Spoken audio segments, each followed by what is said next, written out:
Hey guys, this is Camfrey15 back at it with another video for you guys, and I'm back with another. Been a while. This is technically the first episode review I've ever done on this show, but I did do a review of, or like a whole, I guess you could say, season one conclusion or season one finale of this show, and yes, this season for Summer of Anime 2022, I'm going to be reviewing everyone's seemingly favorite trash, Rent a Girlfriend.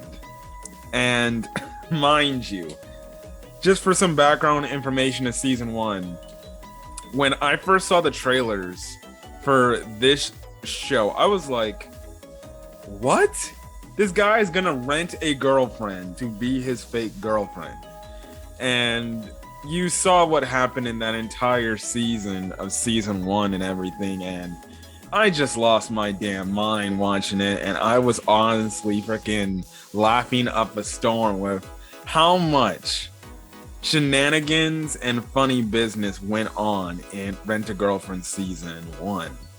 And I was pleasantly surprised and excited the fact that we got a season two confirmation for Rent a Girlfriend and everything, because it did really well and a lot of people liked it. Now, I hear in the manga not a lot of people are liking where the story's going because they say Kazuya as a character doesn't really ultimately develop.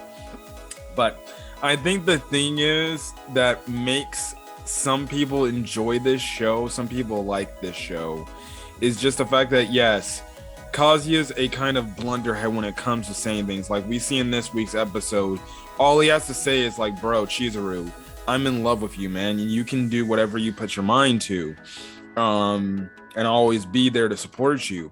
He, typically you think he should say that, but he doesn't end up saying the most simplest thing. You saw at the end of season one, all he had to pretty much do is admit to his feelings that he's in love with Chizuru for reals, and he wants more than just this renting relationship as they have. He wants to have a serious romantic relationship, and everything. And obviously, this man continues to fumble the bag. But I think that's the thing that's so funny is the fact that I think that's the thing that I like personally about the show. Like, okay, I'm pulling my freaking hair out with whatever hair I got. But at the same time, I get laughed at because they make something funny and they just try to delay it. So yeah, I eventually believe whatever's going on in the manga, it's gonna take away there where dude's gonna have to eventually hook up with Chizuru at the end. Like, it only makes sense. Now, I don't read the manga for Rent a Girlfriend at all, so I don't ultimately know what's currently going on. And dare I say, I don't even know if this show's gonna get a full adaptation with more seasons. I think, if anything, unless I guess the anime has its own anime original ending, then it's gonna be interesting. But I was pleasantly shocked that we got a season two, and season two is here. I was waiting for season two of Rent a Girlfriend. But what does this episode pretty much consist of? Now, the one thing I did like is how we get pretty much a recap of all the events that happened in season one, with all the pretty much poster girls of this show narrating in their own eyes what they went through. So we went through Mommy's whole routine and her ordeal, the fact that she's pretty much the most hated girl out of all of them, even though she's kind of like the one girl that's like, okay, ninjas, if you guys can't keep this whole thing going, this Rent a Girlfriend relationship going, eventually it's got to turn into something real. Should it? I guess I'll just pay attention to see what happens next. And then you got the Rukia thing, the Sumi stuff, and then Chizuru giving it. And then pretty much we get the start of the episode that it pretty much because it seemingly takes place right after season one, with the whole issue of our boy freaking Kazuya pretty much almost confessing to Chizuru that he's in love with her, but he ultimately didn't, and stuff like that. So he's clearly thinking about, like, damn it, she's gonna freaking hate me. But at the end of the day, the end of a relationship is going to be happening because she's going to go off, become a big movie star, a big time actress. And I'm just going to be here and I'm just going to have to find a move on. And I'm like, yeah, maybe. But hey, guess what? You still got Rukia. She still likes you. Even though her ways of the reason why she fell in love with Kazuya is kind of a little messed up. But, you know, it is what it is. So this man, he's thinking pretty much about going to the play that Chizuru's in and everything, and I'm just like, this man cannot get enough of Chizuru. You just love her, man. I'm like, Ninja, come on. All you have to say to Chizuru is knock on her door and say, listen, Chizuru, I really like you, like a whole lot, and stuff like that.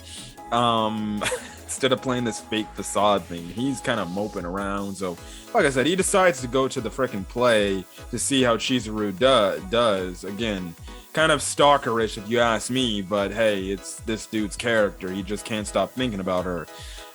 So the funny thing is, you know, you see other people's public reaction to this guy, and you know, it's funny because they're like, oh my goodness, this guy is like so damn weird and everything.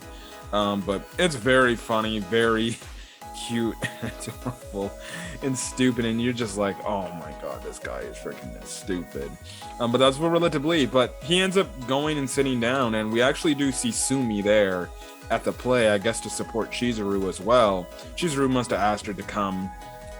But the thing about Sumi is she doesn't say one thing in this episode. If anything, she looks like she's about to say something to Kazuya, but then she's like, nah, I think I'm gonna just go. So yeah, so hey, we get Sumi within the first episode, because I know with Sumi in season 1, she appeared in like one episode and then that was it. Then we never saw her again, but apparently people are saying like she's getting like this part of the season should be like really big for her from what I've heard, but that's just me. I guess I'll see how it goes and everything. But this man freaking Kazuya, you know, sees Chizuru, and we actually do see kind of a different type of Chizuru, and it goes to show that her rent-a-girlfriend persona thing, her whole acting in terms of being a pretend girlfriend, has really honestly paid off and everything in terms of the way, because she plays like this freaking ninja girl that is kind of like, I guess you can say, an airhead and everything, and she's playing it good. Like, she had the freaking crowd in the palm of her hands, and everybody was mostly paying attention to her and everything. But by the time you get to the end of the play, she realizes that she ultimately does not get like the bigger role, because she doesn't know pretty much the higher ups, like the main actress in the play knew and everything, to get pretty much promotions and stuff like that. And that's kind of a real life actual trope with the whole thing about even today's society. Like, it's kind of a competition in terms of what jobs you can get and everything, whatever field it is, because ultimately, you know, you're going up against a lot of people who are looking and having the same exact dreams as you want to have, and sometimes you may not get those dreams. I gravitate to sports a lot. You know, sports is my thing. You know, I played sports throughout high school and everything, and I played 1 year in college of football and everything. But guess what? You know, I'm not like the people who are in like Division 1 of college football or even reach to the NFL, because those guys are freaks. You know, they're a reason why they're out there, and you know, I'm just pretty much a skinny guy from frickin' California, pretty much. That, guess what? You know, I gave my hand and I thought I would, but you know, I always had these aspirations, and I remember having these aspirations when I was a kid, like I'm gonna get drafted in the NFL and stuff like that, and play in the NFL. But you know, it's like, now looking back, it's like, dang, that was so unrealistic. But but that's kind of the whole thing. And you do feel bad for Chizuru, because, you know, you can tell she put a lot into it. Like, it's a lot of money. She put her time into acting classes and everything.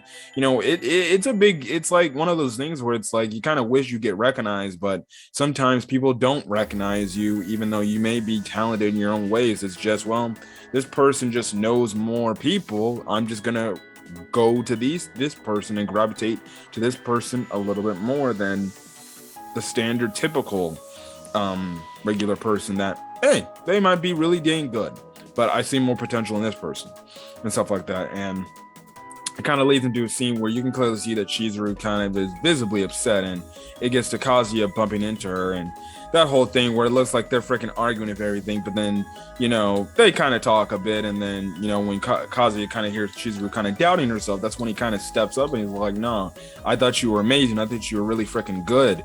You know, so I don't give a crap, you know, what they say. I thought you were amazing. You know, the crowd thought you were amazing and everything and stuff like that. And I don't care.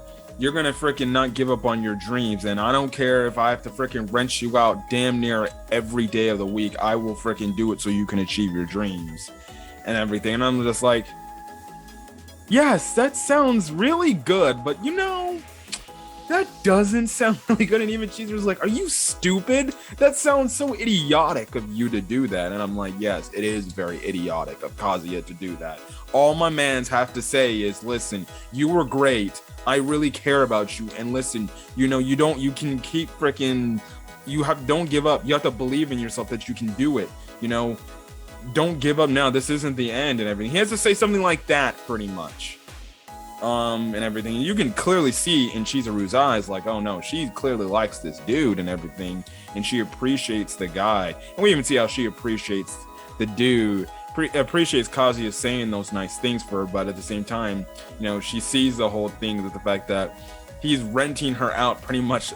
I think they like pretty much every day of the week, and she's happy because, in a way, she's kind of happy because she has that person that's kind of supporting her through, you know, this difficult time in her life and everything. But at the same time, she realizes he's such a fucking dumbass pretty much doing all of this. And that's why I'm like, yes, he is a dumbass. All he has to pretty much say is, I want to be with you and I'm going to have your back 100%. I'm going to support you any way I can and stuff like that.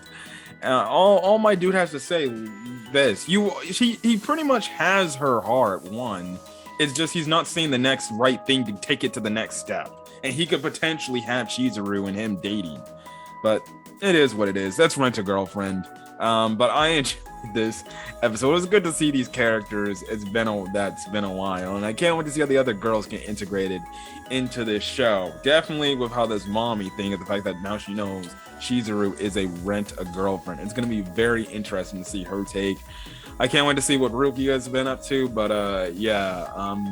but can't wait. This trash anime has finally returned, and I am very much intrigued to see where this goes. But anyways, guys, if you guys like the video, leave a like, put in the comment section your thoughts on this week's episode of season 2 of Rent a Girlfriend. Anyways, guys, hopefully you guys like the video. Leave a like.